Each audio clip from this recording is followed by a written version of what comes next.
Culture shock. Just about everybody has experienced some form of culture shock during the course of their lives.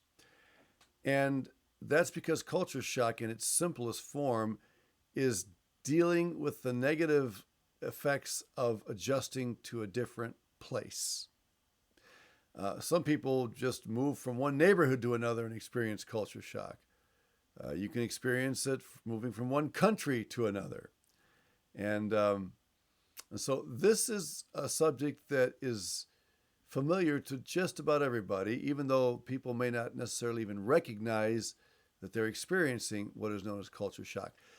The term culture shock may be a little bit extreme. It may be a little bit more accurate to refer to it as cultural adjustment, because not everybody feels the same shock that others do. For some people, it does come in the form of this stinging shock. For other people, it's something that's a little more of a grind that goes on for days and weeks and months and can build up and bring about irritation and exhaustion emotionally and even physically and spiritually. So what I'm going to tell you when it comes to, going to live wherever God wants you to live is expect culture shock. No one is immune. And again, culture shock is not just for people going to live in a different country. Just moving from state to state or city to city can present culture shock. And the fact is, if you expect it, then you will be less likely to be taken in by it to the point of actually becoming incapacitated to serve. Culture shock has hit some people so strongly that it has actually paralyzed them in their ability to carry on and live as they desire to live. So, be aware of it and recognize it as well. Culture shock comes in various forms, but normally when it hits, there are some telltale signs that will help you to recognize it. And another thing I would say to you is do not commit the error of viewing culture shock as a sign of weakness, spiritual weakness, social weakness, whatever. It is not. Change is inevitable, and some sort of shock to the system is going to come about. And you may not experience it as strongly as somebody else does, but that doesn't mean that you're necessarily more spiritual or more mature than somebody else. It may simply be that you're just wired in a way that culture shock doesn't impact you as much as it does somebody else. So be very careful about that. Some people take longer to get through culture shock than others do. Some people think that they've overcome it by ignoring it when actually you can't escape it. If you try to ignore it and think that you have somehow eliminated it, sooner or later it will get you. All right, so just be prepared for that. Now, there are lots of charts available online that describe the process of culture shock. Books have been written on the subject, and we could say a lot about it. Baptist Mid-Missions, I know, does offer a session on culture shock to all missionaries going on missions trips and in full-time ministry capacities. We have an AREBA program here at the college, and before the students leave to go overseas to participate in AREBA, they go through a little session on culture shock given to them by the office staff there at Baptist Mid-Missions. So here's one that I think does help to explain some of the phases that people go through. And so I'll run this by you and just make some general comments.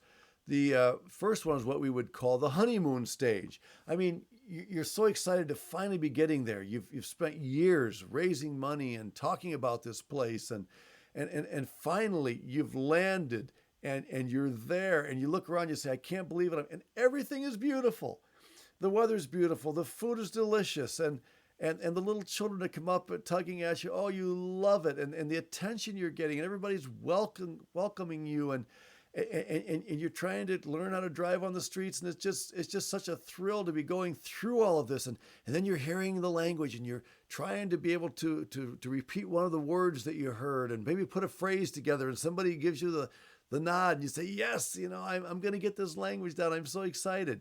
That's the honeymoon stage. Now, it's called a honeymoon stage for a reason. As most of you know, honeymoons don't last for the duration of the marriage. Honeymoons are usually a week or so, and then you're on with the normal life of the marriage. And that's what happens in missions. After a while, and this doesn't always happen overnight, this can happen over a period of time. Again, the timing of this is different for everybody.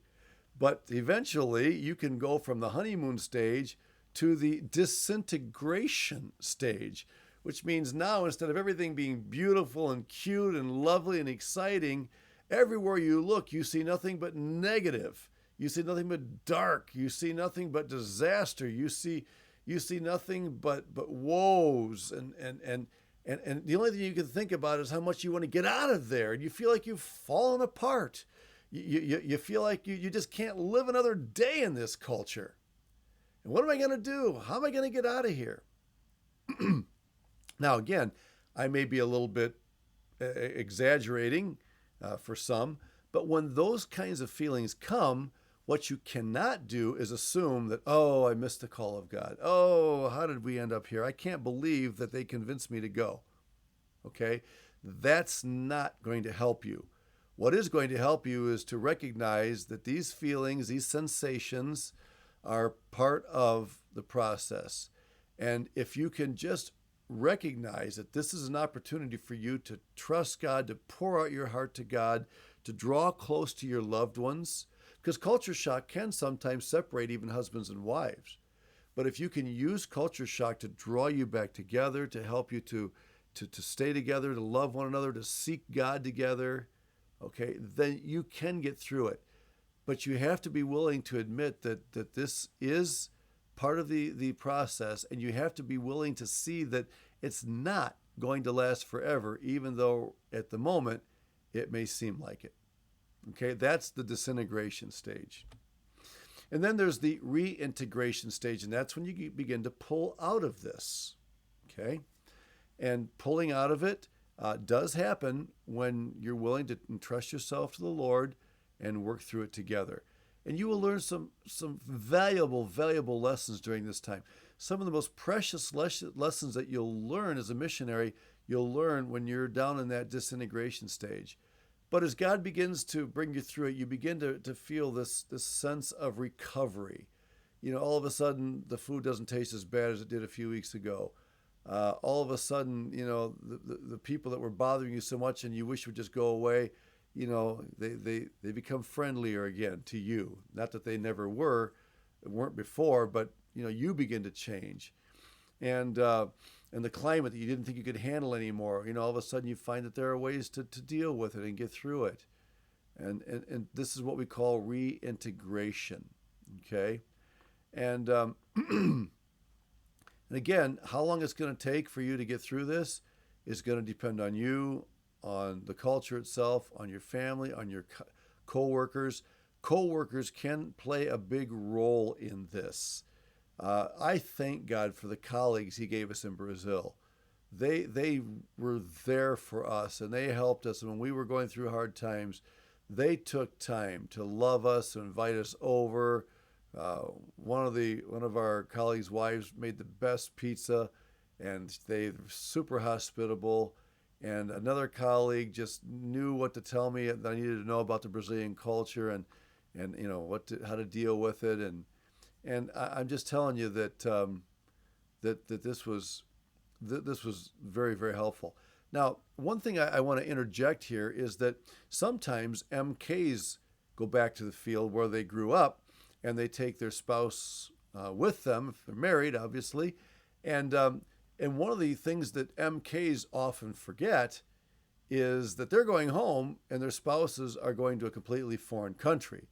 And if they're not careful, they can dive into the work so quickly because they're used to the place that they forget about the needs of the spouse. We had a missionary colleague who, when they went to Brazil, he was an MK, and this is many, many years ago. And when they got there, the wife said, "Man, you said when we got off the plane, my husband became a totally different man." Well, obviously he didn't, but that was her perception because he just began acting like a Brazilian, like he had been growing up, and this was all new to her. Now, having said that, they're doing a fantastic job on the field. She came through that disintegration time and reintegration, and they're still in the field today and serving the Lord faithfully. They're an exemplary couple, and so all that to say that she came through that time very very successfully, even though it was difficult for a while. And I think her husband actually also came around and realized, I need to slow down just a little bit and let my wife catch up. Then there's the autonomy stage. And what that simply means is when you're in the disintegration stage, you just feel totally helpless. I can't do anything right. I can't speak this language. I can't relate to these people. I am totally useless. But when you start that upward trend again, you come to a point where you find, there are things that I can do for myself now. I can go to the store by myself. I can go to the bank and make a transaction on my own. I'm able to do things on my own that I didn't think. And that begins to restore the confidence, that God can use me here. I am going to make it. I am going to come through this. I remember one point in Brazil where I was sitting at my desk studying the language, and I don't even remember how it happened, but just all of a sudden, it was just like it hit me upside the head, this idea, you may be living here for the rest of your life, except for the furloughs. And I remember it just took the air right out of me. All of a sudden I thought, oh, man, is that really the truth? Am I going to be here the rest of my life? And now I will tell you that by the time we were done with our first term, which was 4 years, I remember thinking, I'm not sure I really want to go home. I had become involved enough and accustomed enough that I really almost felt like I'd rather just stay because I was really getting the hang of things here and I didn't want to go backwards. So I'm just saying that these things happen and they're natural and you need to understand. Then the autonomy stage finally brings you back to the interdependence stage. The autonomy stage, again, doesn't mean that you don't need anybody. That's not the idea. It's the idea that you can do things for yourself that you used to be able to do. For example, just to use a very simple medical illustration, someone gets in an accident and for a while he needs help walking and he needs a walker, but then there comes a point where he can walk on his own and doesn't need the walker or crutches anymore. That's the type of thing I'm talking about. And then the interdependent stage is the stage where not only are you able to do some of those things for yourself that you used to be able to do, but now you're able to work together in team ministry with colleagues, with nationals on the field, and you find that you're able to fit into a team ministry and get along with others and make a significant contribution to the Lord's work there. Okay? Now, you'll notice that the same kind of thing can happen going home, and that's what the right side of this chart is talking about, and we'll talk about that in another session. But again, be prepared, whether it's full-time missionary service or whether you go on a missions trip somewhere, or maybe just move away from home to live in a different location. Culture shock is real, it's natural, it is not a sign of sin or weakness, and it can be overcome as you trust God, take one step at a time, and learn to grow in the place where He has placed you, learning the things that He wants you to learn, and becoming the mature believer that He wants you to be in Christ.